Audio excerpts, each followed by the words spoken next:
आप सबके बीच में हमारे chairman doctor Neeraj Khanna, vice chairman Shri Sagar Mehta ji हैं और chairman IML and DG EPCH आप बहुत भली बात ही जानते हैं, राकेश कुमार जी हैं, doctor Rakesh Kumar. Chief convener Shri Awadhesh Agarwal ji हैं जो मुरादाबाद से हैं और president fair mister Rajat Asthana वो आगरा से हैं। बाकी दो वाइस प्रेसिडेंट भी हैं जो इस फेयर के 60th एडिशन हमारे, मिस्टर रोहित दल, मिस्टर मोहित चोपड़ा मेरठ से, और दूसरे कमेटी मेंबर्स या काउंसिल्स के फॉरवर्ड चेयरमैन ने भी ज्वाइन किया है, क्योंकि 60th एडिशन एक रवि के Pasi, Shri R.K. Malhotra, Shri Lekhraj Maheshwari and Shri OP पैलाटकर, ये हमारे आज की कमेटी मेंबर भी हैं और फॉरवर्ड चेयरमैन भी हैं काउंसिल्स के। दूसरे रीजनल कन्वीनर्स और कमेटी मेंबर्स जो अभी ज्वाइन किए हैं, mister Rajesh Jain committee members और नॉर्दर्न रीजन के चेयरमैन हैं, Shri KN Tulsi Rao ji from south region से and committee members, Prince Malik ji committee members भी हैं और प्रोडक्ट कन्वीनर या ग्रीस अग्रवाल जी जयपुर से हैं और नॉर्थ वेस्ट रीजन के कन्वीनर भी हैं। श्री प्रदीप पुछाला वेस्टर्न रीजन बॉम्बे से हमें रिप्रेजेंट करते हैं कमेटी में और वेस्टर्न रीजन कन्वीनर भी हैं। मिस जसमीना जलान ये नॉर्थ ईस्ट हमारी बोर्ड मेंबर्स हैं। श्री नावेदुर रहमान जो प्रेसिडेंट कमेटी और काउंसिल्स के मेंबर भी हैं, कमेटी मेंबर हैं। सलमान जी काउंसिल्स के कमेटी मेंबर्स हैं और नजमुल इस्लाम जी तो मुरादाबाद शहर से हैं और ट्रेड के बड़े स्टॉलवर्ट और civil service sir, civil defence chief warden, तो उसमें बहुत सोशल वर्क काम करते हैं। जिसान अली जी हमारे कमेटी मेंबर हैं और JP सिंह जी आपका मुरादाबाद से, कि हमारे चेयरमैन डॉक्टर नीरज खन्ना थोड़ा प्लीज प्रेस को ब्रीफ करें। ये 60th एडिशन में हम स्पेशल क्या एडिशन कर रहे हैं। Good morning everyone. Good morning all the press बंधु and basically आज हमारी जो प्रेस कॉन्फ्रेंस है वो 6th ISGF फेयर के ऊपर है और ये 60th है तो इसलिए इसको हमने बहुत स्ट्रांगली फेयर को हम कैसे सेलिब्रेट करें अपना 60वां एडिशन, इस पर काफ़ी हम लोगों ने जोड़ दिया है। और आपको बिजनेस पॉइंट ऑफ व्यू से, फैब्रिकेशन पॉइंट ऑफ व्यू से, डेकोर के हिसाब से, डिज़ाइनिंग के हिसाब से, सिक्योरिटी व्यवस्था के हिसाब से, फूड एंड बेवरेज के हिसाब से, बायर के हिसाब से जो लुक फेयर को देना चाहिए, इस फेयर में हम लोगों ने हमारी टीम के साथ, IML की टीम के साथ पूरी तरीके से इस शो को एक नया लुक देने की कोशिश करी है। मुझे लगता है कि जब आप लोग भी जब एंटर कर रहे होंगे तो आपको अच्छी वाइब्स आई और ये अभी तो हमारी शुरुआत है। अभी हमारे पास आज का पूरा दिन जो हमने नो वर्किंग डे आज रखा था, उसमें शुरू में जो डिसीजन था ये बहुत टफ डिसीजन था और क्योंकि हमारा 30 साल से जो पिछला जो इतिहास रहा है उसमें ये पहली बार ऐसा होने जा रहा है कि आज सारे एक्सपोर्टर्स मैक्सिमम 80 से 90% एक्सपोर्टर्स जो काम आज कल सुबह तक करते थे वो आज दोपहर तक 12 बजे तक अपने काम से वो फ्री हो गए। उसके पीछे मंशा ये थी कि जनरली जो हमारे बायर्स फेयर्स में आते थे उनके फीडबैक्स हमारे पास जो रहते थे उनको दिमाग में रखते हुए हमने इस तरह का कठिन निर्णय लिया। और ये निर्णय से हम लोग हमारे ऊपर हमें ये लगा कि हम इसमें कामयाब होंगे या नहीं होंगे इस डिसीजन में, लेकिन आप लोगों के सहयोग से, पूरी टीम के सहयोग से, ऊपर वाले के आशीर्वाद से हम अपने इस मकसद में कामयाब हुए। और आज कल जो फेयर जब खुलेगा मॉर्निंग में, तो फेयर खुलने का टाइम सुबह हमने एग्जीबिटर्स के लिए 7 बजे हमने फेयर्स खुलने के लिए खुलने का टाइम रखा है, क्योंकि 2 घंटे पहले आकर के वो अपना बूथ को जो डस्टिंग, हाउसकीपिंग या हल्की सी जो और फेयर को बूथ को सजाने के लिए उनको टाइम दिया है। उसके साथ साथ फेयर का जो उद्घाटन है वो 11 बजे सुबह हमारे माननीय नंद गोपाल नंदी जी, कैबिनेट मिनिस्टर है वो यूपी से, उनके साथ दूसरे वाले मंत्री राकेश सचान साहब, वो कैबिनेट मिनिस्टर है हमारे MSME के, और कपिल मिश्रा जी जो लॉ एंड और कल्चरल मिनिस्टर हैं दिल्ली गवर्नमेंट से, और श्री तरुण राठी जी जो MOS हैं फिल्म काउंसिल से। उसके साथ एक हमारे रशियन डेलीगेशन से काफ़ी अहम व्यक्ति जो हमारे साथ कल मंच साझा करेंगे, वो भी मंच पे रहेंगे और उनके द्वारा इस फेयर का उद्घाटन होगा। 11 बजे उद्घाटन के बाद फिर हमारी डे टू डे जो एक्टिविटीज़ हैं वो सारी अपना शेप में शुरू हो जाएंगी। और रजिस्ट्रेशन हम बायर्स का 11 बजे से पहले ही हम 9 बजे का हमने टाइम रखा है। 9 बजे हम बायर्स अगर आ जाते हैं तो हम अपना रजिस्ट्रेशन काउंटर्स को ओपन कर देंगे। ओपनिंग हम भले ही जो है 11 बजे शुरू करेंगे, क्योंकि हमें टाइम मंत्री जी से 11 बजे का मिला है, क्योंकि ओवरसीज बायर्स आ जाता है तो बिजनेस को हम इफेक्ट नहीं होने देंगे।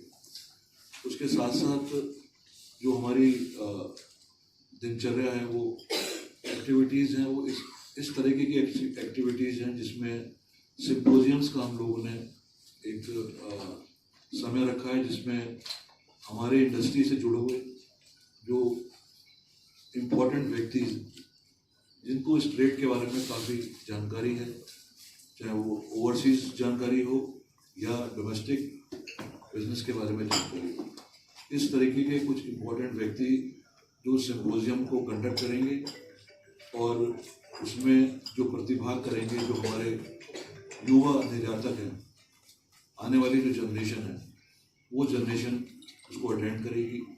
और हमें लगता है कि इन सिम्पोजियम्स से जो नई पीढ़ी है उसको एक्सपोर्ट को समझने के लिए एक अच्छा प्लेटफॉर्म मिलेगा।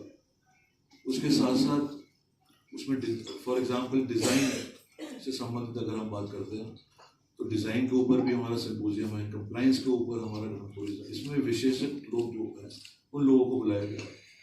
उसके साथ साथ जो आपको पूरा फैक्ट शीट में सारा दे रखा है, आपको यहाँ से सारी डिटेल्स मिल जाएंगी। उसके साथ साथ जो रजिस्ट्रेशन है हमारा एग्जीबिटर्स का और ओवरसीज बायर्स का और डोमेस्टिक बायर्स का, वो बहुत अच्छी तादाद में अभी तक का हमने जो अक्टूबर फेयर का जो रिकॉर्ड था वो हमने उसको ब्रेक करके हम आगे निकले। का जो इशू है, अगर ये इशू जो हमारे ऊपर 50% और टैरिफ लगा, उससे हम लोग निपटने के लिए इस फेयर में हमने कोई कसर नहीं छोड़ी कि हम कैसे रशिया, कैसे लैटिन अमेरिका, कैसे अर्जेंटीना, कैसे ऑस्ट्रेलिया, सऊदी अरब, इन सब बायर्स के ऊपर इनको इंडिया में लेकर के आके इस फेयर में कैसे हम बिजनेस को बढ़ाएं और अमेरिका का जो हमें नुकसान होने वाला था या होगा उसको हम कैसे कवर करें। तो इन देशों को हमने पूरी तरीके से टच करा है और बहुत बड़े बड़े बायर्स जैसे अर्जेंटीना है, अर्जेंटीना से एक नहीं करीब 2 ग्रुप ऐसे बड़े आ रहे हैं जो आज तक कभी हिंदुस्तान नहीं आए, लेकिन उन्होंने अपने आने की सहमति दी। तो ऐसे मल्टीपल कंट्रीज से मल्टीपल बायर्स और ग्रुप के साथ में पूरे यहाँ बिजनेस करने के लिए आ रहे हैं। और उसके साथ साथ अगर बात करें डोमेस्टिक बायर्स की, तो हमने डोमेस्टिक कस्टमर्स के ऊपर भी B2B के लिए इस बार प्लेटफॉर्म इस तरह का सेट करा है कि अच्छी कंपनीज आकर के, अच्छे ब्रांड आकर के या आर्किटेक्चरल जो लोग हैं, जो बड़े आर्किटेक्ट हैं इंडिया के, उनको भी हमने इनवाइट करा है। और उनका इनवाइट करने का मकसद हमारा ये है कि हम कैसे अपना B2B बिजनेस को बढ़ा सकें। पहले एक्सपोर्टर्स की ये मंशा होती थी कि हम डोमेस्टिक बिजनेस को एंटरटेन नहीं करें, लेकिन आज ऐसा नहीं है। लोगों में एक अवेयरनेस आई है और उस अवेयरनेस के जरिए आज डोमेस्टिक बायर्स को भी एक्सपोर्टर्स एंटरटेन करता है, क्योंकि वहाँ अच्छा वॉल्यूम है और अच्छा मुनाफा है। और अच्छी बात यह है कि हमारे ग्लोबल टू वोकल जो सेल है, जो हमारे प्रधानमंत्री जी का भी नारा है, उसको भी हम इसमें समायोजित करते हैं। और उसके साथ साथ अगर आप बात करें बायर लॉन्जेस की, हमने 5 से 6 तरीके की लॉन्जेस यहाँ पर बनाई हैं। उसमें एक लॉन्ज विशेष रूप से हमने बनाई है जो गोल्ड लॉन्च करके इसका हमने नाम दिया है। गोल्ड लॉन्च हमारे बायर्स के लिए होगी। उसमें बायर्स आकर के अपना मीटिंग करना चाहे, किसी एक्सपोर्टर के साथ में मीटिंग कर सकता है। जनरली कभी कभी ऐसा होता है फेयर्स के अंदर एक एक्सपोर्टर के स्टॉल पे 5-5 बायर्स की क्यू रहती है और उसको बात करने का टाइम नहीं मिल पाता। तो अगर कोई इंपॉर्टेंट मीटिंग प्लान करनी है उसको, तो बायर और एग्जीबिटर दोनों उस लॉन्च में जाकर के अपनी मीटिंग को कर सकते हैं बैठ करके। एक प्राइवेट प्लेस है और उसके अंदर हमने बिल्कुल कल्चर इस तरह का दिया है जैसे कि आप किसी फॉरेन कंट्री के अंदर बैठे हैं। और इस तरीके के बहुत सारे हमने जो चेंजेस थे या और बेटर करने की जो हमने कोशिश करी है, वो आप लोगों को फिजिकली देखने को कल से मिलेंगे। और इसके साथ साथ हमने एक कैश एंड कैरी का जो हम अपना एक टारगेट लेके चल रहे हैं, इसमें IML के साथ में कैश एंड कैरी को कैसे हम आगे बढ़ाना है, उसके लिए कैश एंड कैरी को बढ़ाने के लिए हमने एक स्पेसिफिक एक बूथ लगाया है जिसमें ये बताया जाएगा कि या दिखाया जाएगा कि कैसे हम डोमेस्टिक बिजनेस को बढ़ा सकते हैं। कैश एंड कैरी का मकसद हमारा सिर्फ इस फेयर तक सीमित नहीं है। कैश एंड कैरी को हम मुरादाबाद, जोधपुर, जयपुर इन तीनों सिटीज़ के अंदर आने वाले टाइम में लॉन्च करने जा रहे हैं। और उसका मकसद ये रहेगा कि अगर मुरादाबाद में कोई विजिटर्स या बायर्स या बाहर के जो गेस्ट जो नैनीताल ट्रैवल कर रहा है या लखनऊ ट्रैवल कर रहा है, तो उसको जो अभी सिटी में जाना पड़ता था वो सिटी में नहीं जाएगा। वो कैश एंड कैरी का काउंटर आपका शहर के बाहर होगा। उसके साथ उसमें एक इम्पॉर्टेंट चीज़ ये और हमने इंट्रोड्यूस करी है कि अगर मुरादाबाद में है तो वहाँ जोधपुर का सामान बिकेगा, मुरादाबाद के साथ साथ आगरा का सामान भी बिकेगा, फिरोजाबाद का भी सामान बिकेगा, और जोधपुर है तो वहाँ मुरादाबाद का भी बिकेगा। तो उससे जोधपुर वालों को मुरादाबाद का सामान वहाँ बैठ करके मिल गया और मुरादाबाद वालों को जोधपुर का सामान वहाँ बैठ करके मिल गया। तो इस तरह का हमारा इंटेंशन है। और जैसे राकेश जी का शुरू से विजन रहा है कि हम 5 साल आगे कैसे अपने बिजनेस के बारे में सोचें। ये आने वाला टाइम कैश एंड कैरी और डोमेस्टिक बिजनेस का है। अगर हम लोगों ने अपने ब्रांड्स को नहीं सेट करा तो हिंदुस्तान का मार्केट आने वाला ब्रांड का मार्केट है। अभी जैसे ट्रम्प ने 100% का टैरिफ जो लगाया है चाइना के ऊपर, उसमें जो एक लेयर है आपकी इंपोर्टर्स की लेयर आने वाले टाइम में खत्म होगी। जो हम लोगों को स्मेल आ रहा है कि इंपोर्टर्स, क्योंकि 20 से 25%, 40% तक का अपना मार्जिन जो रिटेलर्स को माल बेचने में अपना मार्जिन रखते थे, वो मार्जिन खत्म करने के लिए उनको यहाँ से हटना पड़ेगा और एक रिटेलर और एक्सपोर्टर के बीच में सीधा बिजनेस इंक्वायरीज होंगी। तो बीच का जो लेयर है वो खत्म होगा, तो कहीं ना कहीं हमारे टैरिफ में आकर के हमें बेनिफिट देगा।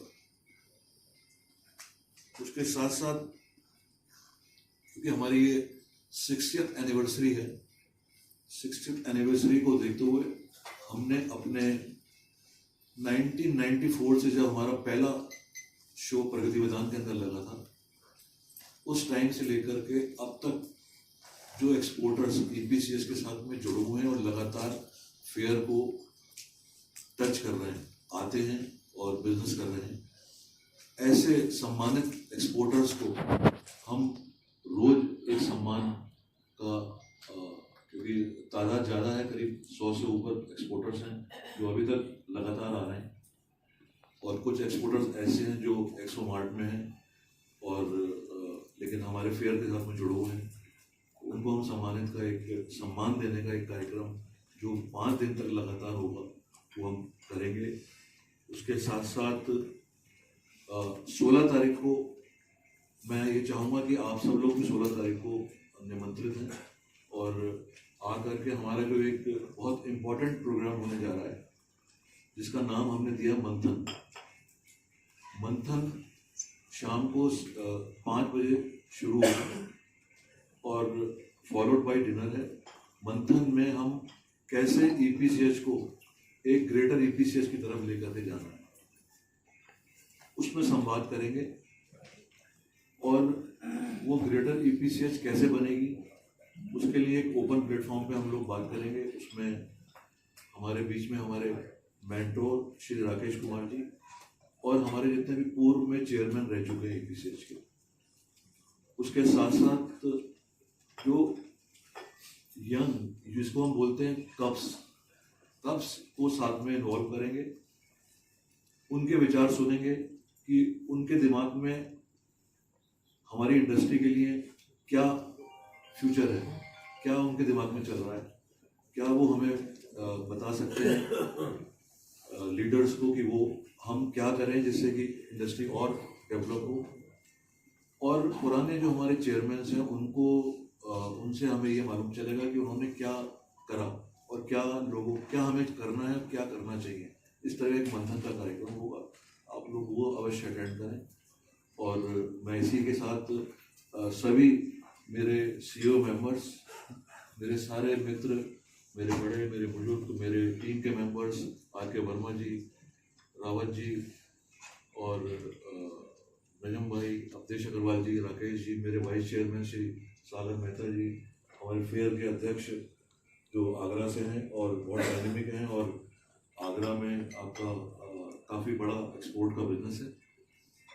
स्टोन के ये माने हुए एक एक्सपोर्टर हैं श्री राजकुमार मल्होत्रा जी, हमारे पास चेयरमैन हैं, महेश्वरी जी हमारे पास चेयरमैन, OP बेलाकर जी हमारे पास चेयरमैन, और वो अपना मार्गदर्शन हमें थोड़ा दें। धन्यवाद नीरज जी। मुझे लगता है नीरज जी ने पूरे फेयर का एक आपको प्रीव्यू बता दिया।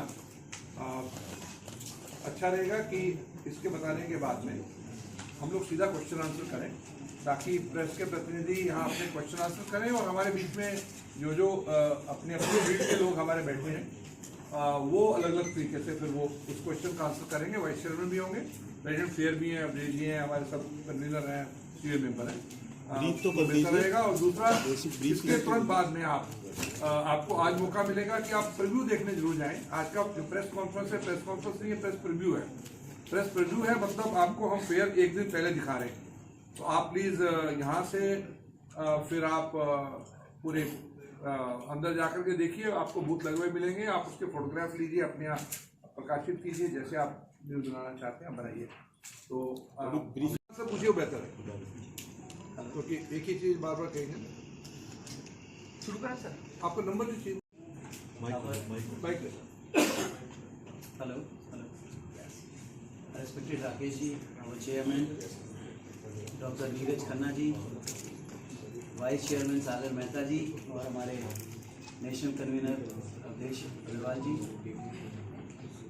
राकेश आर के वर्मा जी, राजेश रावत जी और सभी हमारे सम्मानित vice former presidents and dignitaries, COA members and press friends from the all different presses. Sir, जैसा कि राकेश जी नीरज जी ने बताया, हमारे चेयरमैन साहब ने, मुझे लगता है सारा ही कुछ कवर कर लिया। इसमें मेन जो पहले जब दुनिया और स्पेशली हमारे लोग परेशान थे कि टैरिफ का क्या होगा, टैरिफ से आने वाला क्या इम्पैक्ट होने वाला है, तो राकेश जी के निर्देशन के अंडर, उनके गाइडेंस के साथ एक EPCH की टीम ने मंथन किया कि इस फेयर में किस तरीके से हम क्या प्लानिंग करें जिससे कि बायर अट्रैक्ट हो और हमारे जो लोग जो एग्जिबिटर हैं डिफरेंट फील्ड्स के, जो हमारे सेगमेंट्स हैं, उनको ये कॉन्फिडेंस आए कि EPCH चुपचाप नहीं बैठा है, कुछ कर रहा है। गवर्नमेंट को भी डिफरेंट ज्ञापन दिए गए, अपनी मांगें दी गई कि भाई हमें क्या प्रॉब्लम आएगी टैरिफ के होने से, और हमने अपनी बात सरकार तक भी पहुंचाई और हम वेट कर रहे हैं कि कैसा क्या रिजल्ट आएगा इसका। बाकी मैं आपको बता दूं कि जैसा हमारे चेयरमैन साहब ने कहा कि फेयर एक दिन पहले ही हमने सेटअप कर लिया है। उसका एक सबसे अच्छा तरीका है कि बात साफ़ सफाई रहेगी, उसमें जो भी सेटअप करने में बाकी एजेंसीज हमारी लगी हुई हैं यहाँ पर, उनको हेल्प रहेगी और सभी मेंबर्स आज आ गए हैं, तो मंथन भी होता रहेगा, एक दूसरे से डिस्कशन होगा। आप लोग अभी जाके देखेंगे फेयर में कि किस तरीके की हमने चेंजेस किए हैं और मुझे लगता है 68 एडिशन एक स्पेशल एडिशन होने वाला है। और एक अच्छी खबर ये है कि US ने चाइना के ऊपर भी काउंटर एडिशनल 100% टैरिफ लगाया है और ये एडिशनल है, तो इसका मतलब अब 140% हो जाएगा। तो जो जैसा नीरज जी कह रहे थे कि जो इम्पोर्टर्स की जो भूमिका है इसमें, जो उनकी इम्पोर्टेंस है वो थोड़ी कम होगी और डायरेक्ट रिटेलर्स इंडिया अप्रोच करेंगे और मुझे लगता है कि हमारे ये आने वाले दिन जो हैं वो अच्छे रहेंगे। पॉजिटिवली अगर आप सोचते हो तो 50% टैरिफ ज़्यादा दिन नहीं रहने वाला और इस शो से एक बहुत नया आयाम निकल के आएगा और बहुत फ्रूटफुल होगा आने वाले टाइम में। Thank you so much. एक मिनट बस। अपने चेयरमैन माननीय नीरज खन्ना भाई को, राकेश सर को, अवधेश जी हमारे कन्वीनर, चीफ कन्वीनर सर और EPCH की पूरी team, are K Verma sir और सारे CM मेंबर्स को कॉन्ग्रेचुलेट करूंगा कि जो ये फाइनल आउटपुट आया है। I was travelling abroad due to certain commitments, but जो ये लुक और ये सिस्टम क्रिएट कर आया, I think it's very good, unbelievable, I must upload that. मुझे ना राकेश सर ने एक बहुत बड़ा विज़न लिया था एक्सपो बाजार का। उस टाइम मुझे लगता था कि शायद मैं कनेक्ट नहीं कर पाता था या मेरी अंडरस्टैंडिंग उतनी नहीं थी और आज मैं देख रहा हूँ कि गवर्नमेंट और हम सब उसी वेयर हाउसिंग की बात कर रहे हैं। इनफैक्ट मेरे माइंड में ये अब समझ में आया कि what is this warehousing exactly about. मैंने लास्ट इजलास में भी बोला था कि ये हमारे लिए नहीं, हमारी नेक्स्ट जनरेशन के लिए है। जो सर का थॉट है कि हम सब कंट्रीज़ के अंदर धीरे धीरे हर जगह के ऊपर मेजर कंट्रीज़ के अंदर वेयर हाउस बन रहे हैं, जिस तरीके से एक्सपो बाजार ने बना है। और उसके अंदर उसका बेनिफिट ये है कि जो छोटे स्टोर्स हैं, जो इंडिया में छोटी क्वांटिटीज़ के लिए नहीं आ पाते हैं और वहाँ के इम्पोर्टर्स से लेते हैं या वहाँ पर कहीं किसी न किसी से लेते हैं। चाइना इस पे काफ़ी काम पहले से ही कर रहा था, तो they have an advantage over us. तो उसका बेनिफिट ये है कि हम लोग अपने ब्रांड्स बनाएंगे और ब्रांड्स के अंदर माल बेचेंगे। आज से 5 साल बाद, 10 साल बाद ऐसा होगा कि लोग उस ब्रांड को पूछ के वो माल लेने की कोशिश करेंगे कि मुझे उस ब्रांड का माल चाहिए। सो धीरे धीरे हम ब्रांड की तरह एस्टेब्लिश हो जाएंगे। I think government is also working very much on it. ये विजन सर, राकेश सर काफ़ी साल पहले लेकर आए थे, I don't remember the exact year, but उस टाइम मुझे शायद समझ नहीं आया, या मतलब मैं सोच रहा था maybe it was too early. हर आदमी ना मतलब कुछ लोग ऐसे होते हैं कि वो लास्ट मोमेंट पे समझते हैं चीज़ों को, बोट पे चढ़ते हैं। So I think I must appreciate sir the initiative you took at that time, because काफ़ी कुछ उसके अंदर प्लस माइनस करके एक्सपो बाजार ने उसको और स्ट्रीमलाइन कर दिया। And I think will be very helpful for us and the government, EPCH, everyone, कि हम उस प्लेटफॉर्म का एडवांटेज उठा के आगे बढ़ें। एक जिस तरीके से अभी रजत जी बता रहे थे कि यूएस ने टैरिफ इम्पोज करें चाइना के ऊपर, which is again suppose to be चाइना's, आई थिंक इज 130% और something, I don't know the exact figure, 30%। तो मुझे लगता है कि इसका टाइम बिंग तो हमें एडवांटेज है ही है कि भाई एटलीस्ट जिस प्रोडक्ट के अंदर हम लोग चाइना से compete करते हैं उसके अंदर हमारे product will be little cheaper, because duties कम हो गई हैं, तो that will be little supportive for us. जैसा नीरज भाई ने बोला कि एक्सपोर्टर्स को अब ये सोच के ऊपर थोड़ा सा और काम करना चाहिए कि हमें लोकल मार्केट को टारगेट करना चाहिए। जिस तरीके से गवर्नमेंट ने GST रिड्यूस करा है, I think India will be the best market for us to get in. We all should contribute, we should make our brands and we should move further. आपका एक क्वेश्चन था कि कितने exhibitors हैं, मैं sorry let me answer. अच्छा ठीक है, क्वेश्चन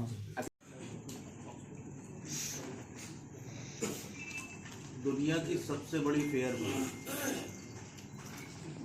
आपके ग्रेटर नोएडा में जो ये फेयर होने जा रही है उसमें शुमार है ये अक्टूबर फेयर, जिसमें 14 लाख स्क्वायर फीट एरिया में 3061 टोटल एग्जीबिटर्स हैं।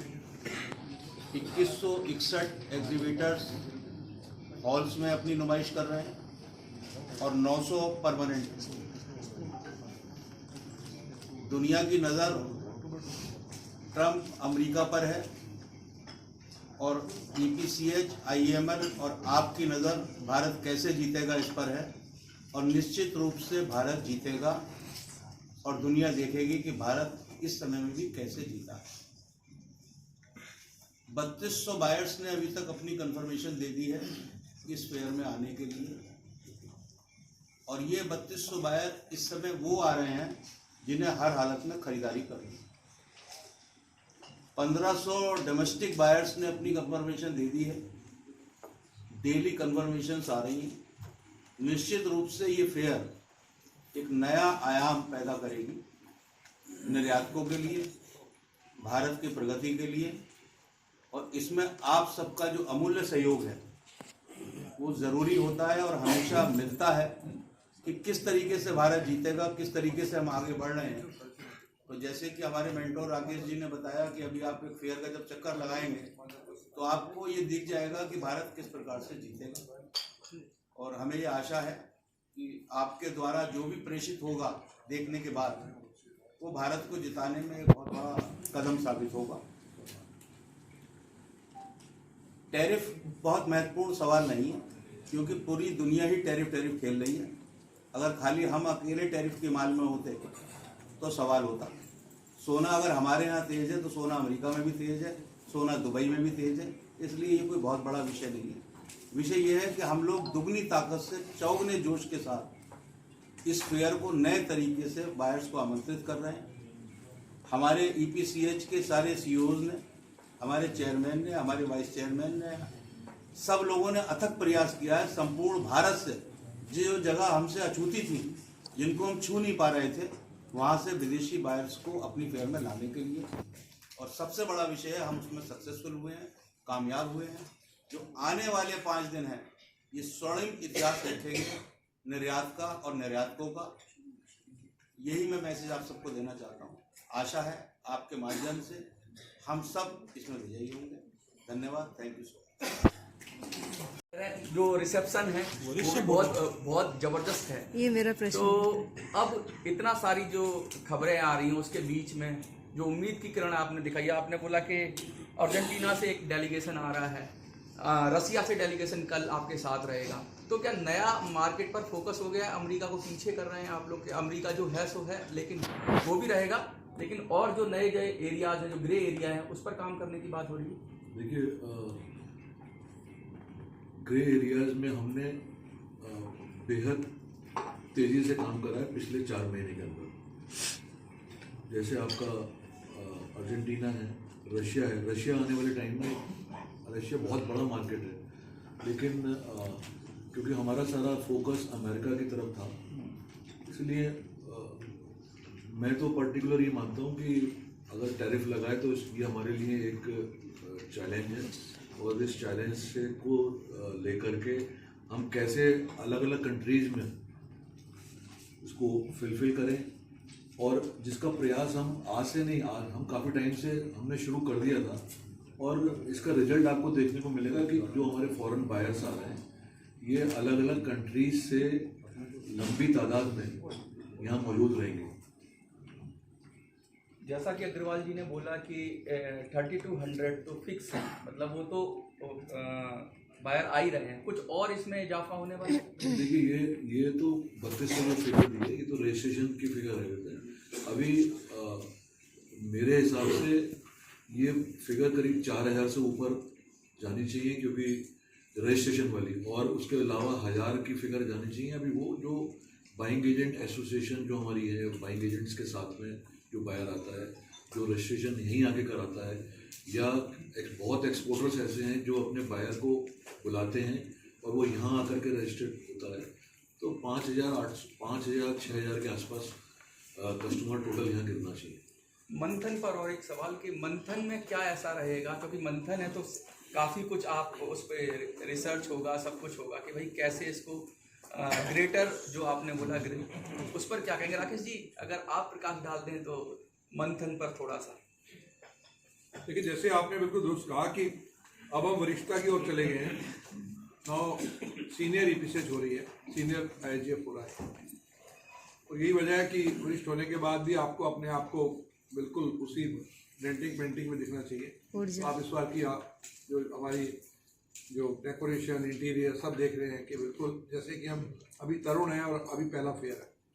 उससे 2 मैसेज भेजना चाह रहे हैं। पहला मैसेज ये है कि जो ओवरसीज बायर आएगा तो शायद ये सोच रहा होगा कि यहाँ के जो निर्यातक हैं, यहाँ का जो फेयर है, यहाँ के लोग हैं, बड़े हताश और निराश बैठे होंगे और एक बूढ़ा सा एनवायरनमेंट होगा, क्योंकि अभी पिछले 6 महीने पहले जितने भी यूरोप में फेयर हुए वो बड़े उदास थे। फेयर का उदासी शुरू होती है फेयर के गेट से, जब वो देखने शुरू करते हैं उसके पैशन को देखना शुरू करते हैं, तो ऑर्गेनाइजर के पैशन से उसके बाद में वो एग्जीबिटर के पैशन पर आता है। तो वो वहाँ एक भाव था, खासतौर पर 2-3 बड़े जो मेजर शो थे, अभी हम गए वहाँ प्रमोशन के लिए, तो उसमें यही देखा हमने। इस फेयर का मैसेज बड़ा क्लियर है। हिंदुस्तान के निर्यातक जो है हमारे, खासतौर पे जो हैंडीक्राफ्ट के निर्यातक हैं, आईजीएफ के निर्यातक हैं, एपीसीएच के मेंबर्स हैं, उन सबके पास बेचने के लिए पूरे वर्ल्ड में बहुत कुछ है, और मार्केट अकेले अमेरिका नहीं है, मार्केट पूरा वर्ल्ड है। तो ये पहला मैसेज है। हम लोग इसी फेयर के माध्यम से इस साल लगभग 40 नई मार्केट को तराश रहे हैं, और उन मार्केट्स को में जा रहे हैं जहां पर हमारा एक्सपोर्ट जो था वो एक बहुत मिनिमल था। ऐसा मिनिस्ट्री ऑफ कॉमर्स ने भी एक प्रोग्राम चालू किया है, जिसको ये जब जियो पॉलिटिक्स आई नहीं और इसमें टैरिफ वार आई है, उसमें उन्होंने 40 नई मार्केट्स को चिन्हित किया, और 40 नई मार्केट्स में हम लोग अब काम कर रहे हैं, जिसकी डिटेल बाद में हमारे यहाँ रावत जी भी आपसे साझा करेंगे। मंथन एक ऐसा प्रोग्राम है, ईपीसीएच अभी तक एक अपने समय समय पर अपने स्वरूप को अपने बदलता रहा। जैसी जैसी कठिनाई आई, जैसी जैसी प्रॉब्लम आई, उसके साथ उन्होंने अपने आप को चेंज किया, अपनी पॉलिसी, अपनी स्ट्रेटेजी और अपने काम करने के तरीकों को बदला।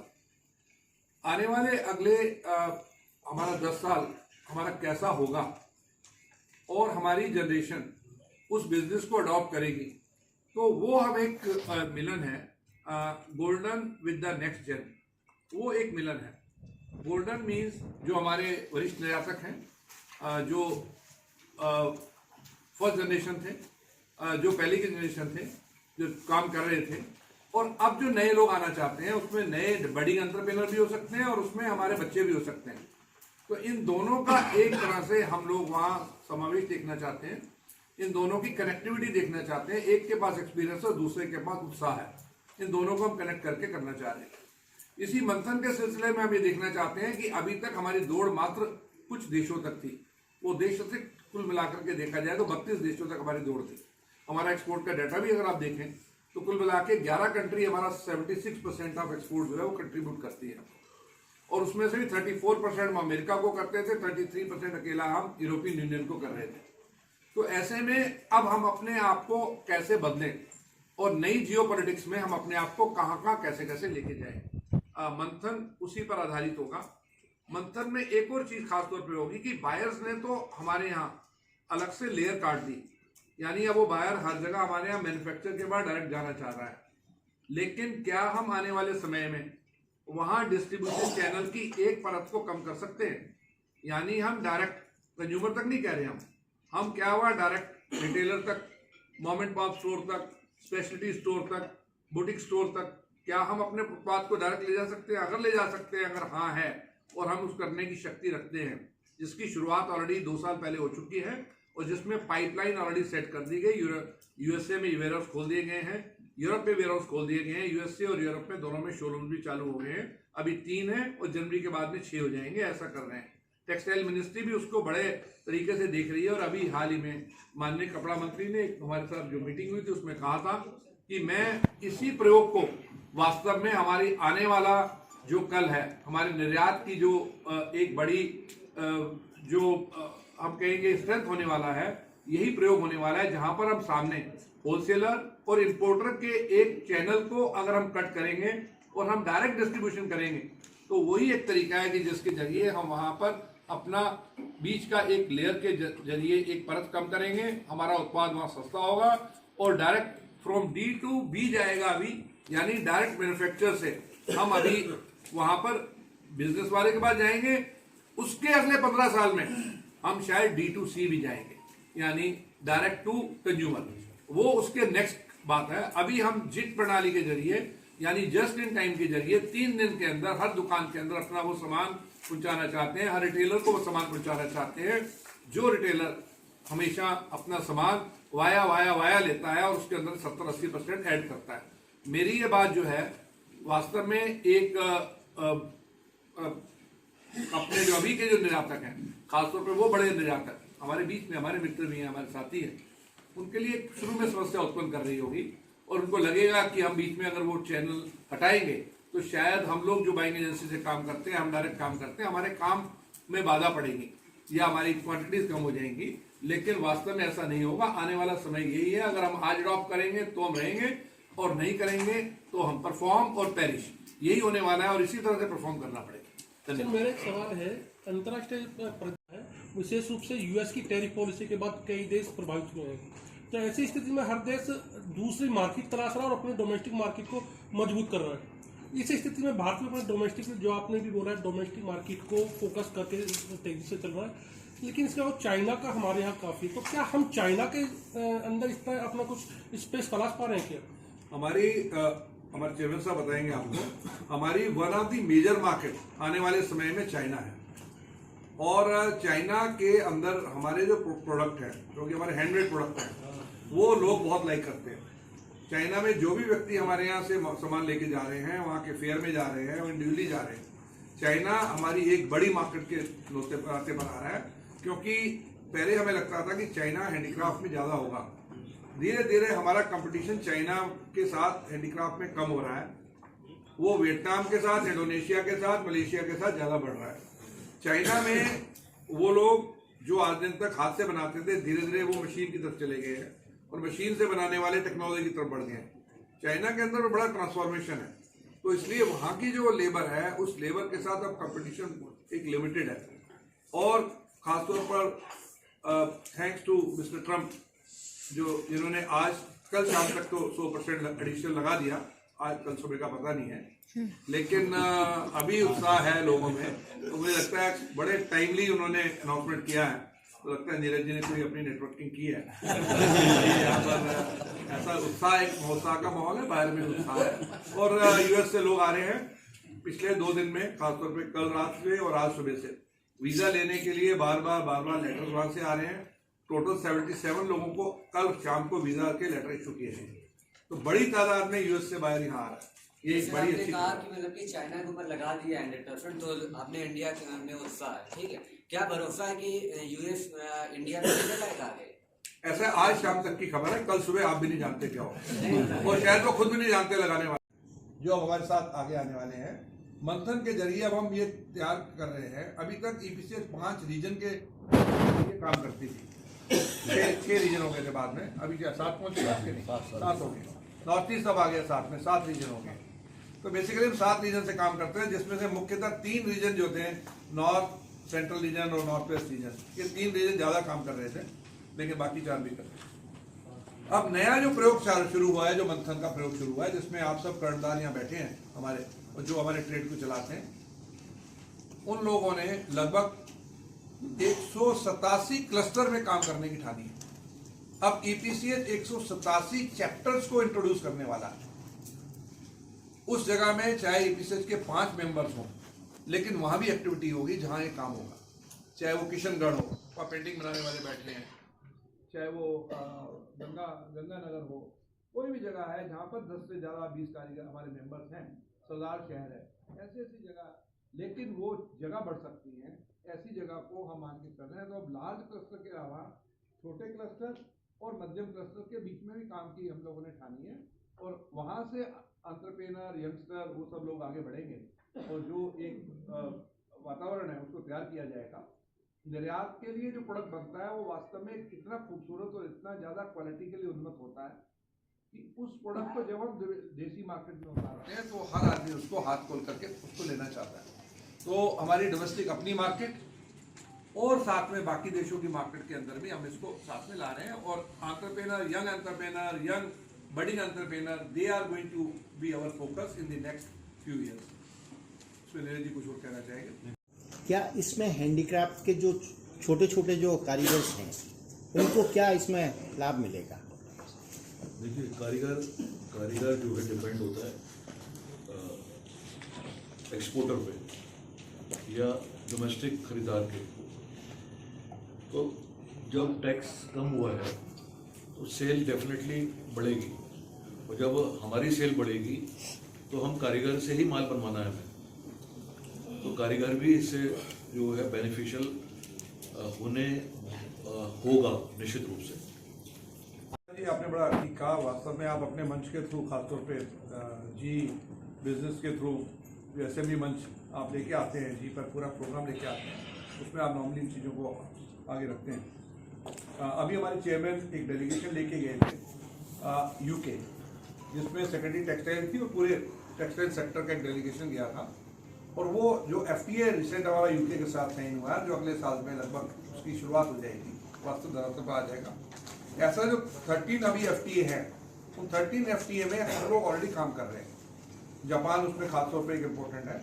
आपको मुझे बताते हुए बेहद खुशी है कि अभी इस वक्त हम जापान में कोबे के अंदर ओसाका के साथ जो जगह है, वहाँ ऑलरेडी एक ईपीसीएस का एक बहुत बड़ा प्रोग्राम वहाँ चल रहा है, जिसमें हमारे करीब 20 एंटरप्रेन्योर और जो हमारे आर्टिसंस हैं वो वहाँ भाग ले रहे हैं। उस कार्यक्रम के अंदर ईपीसीएस के तत्वाधान में वो कार्यक्रम साथ में चल रहा है।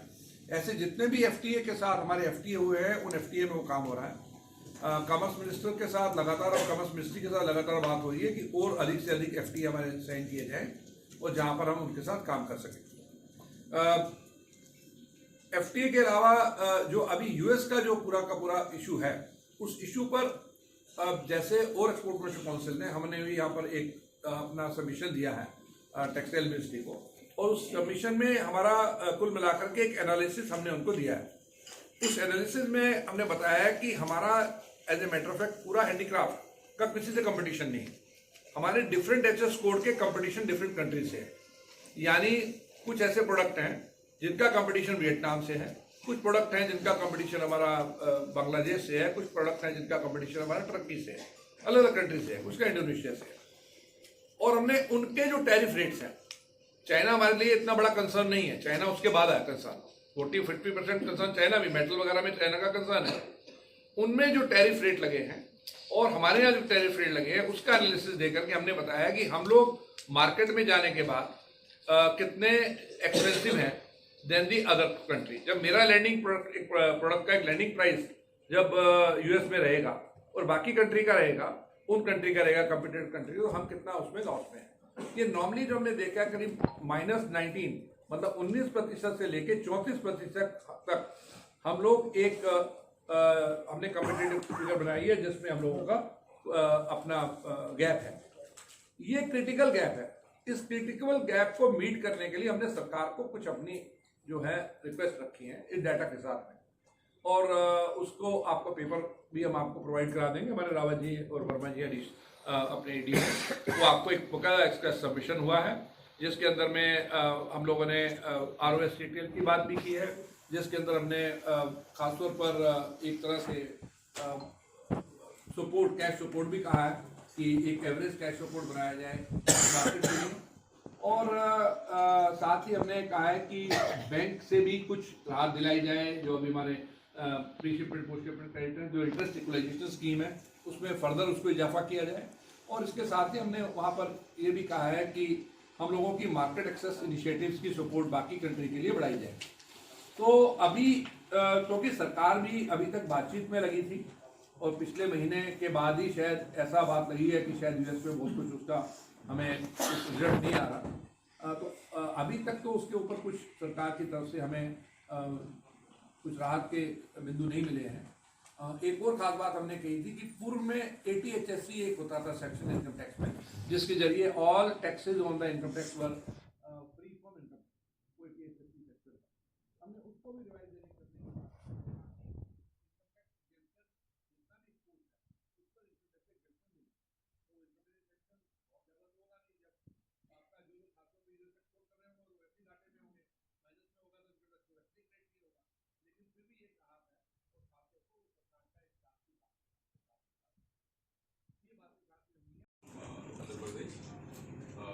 रिगार्डिंग जैसे सारी बातें तो कवर हो चुकी हैं, बट ये जो टैरिफ का जो इशू है, आई थिंक कई बार कोई जैसे हमारे यहाँ पे कोविड आया था तो वो एक डिफिकल्ट सिचुएशन। मैं वो 2 मिनट में अपनी बात करना चाहूँगा कि जब भी ऐसा कोई चैलेंज या इशू आया है तो उसके अंदर EPCS ने हमारे जो इंडस्ट्री के स्टॉलवर्ड हैं उन्होंने उसके अंदर अपॉर्चुनिटी ढूंढने की कोशिश करी है। ये जो हमारे नए चेयरमैन मिस्टर नीरज खन्ना ने जो सारा स्नैरो चेंज करा है, इसका आप देख सकते हैं कि एक नया रूप दिया गया है। अब टैरिफ के मामले में मैं अभी आपको आज का इंसिडेंट बता रहा हूँ कि लास्ट में हमारा एक बायर जिसके मोर देन 1000 स्टोर हैं, वो ऑर्डर करके यहाँ से चाइना के लिए उसका यहाँ से चाइना गया, वहाँ से अब इसका फोन आया है कल रात को कि मैं वापसी इंडिया आ रहा हूँ, वहाँ ऑर्डर नहीं होगा, मेरे को अपने आइटम ऑफ क्वान्टिटी बढ़ानी है क्योंकि अब हमारे को वहाँ मतलब की रेट सूट नहीं कर रहा। फैक्ट आज की और मतलब कल की ही बात है। तो जो हमारे चेयरमैन साहब रटेश जी सब चीज़ कह रहे हैं, तो इसके अंदर लगता है कि अगर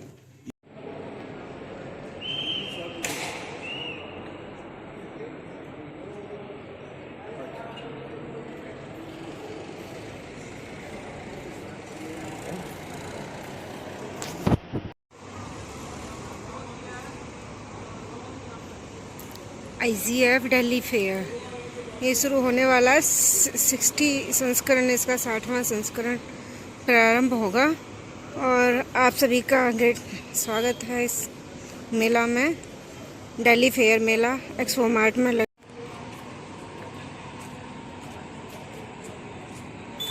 तैयारी ज़ोरों पर है, फुलफिल इस समय है और बायर्स एक्सपोर्टर्स सब आ चुके हैं यहाँ पे, बस तैयारियाँ चल रही हैं। स्वागत है आप सभी का।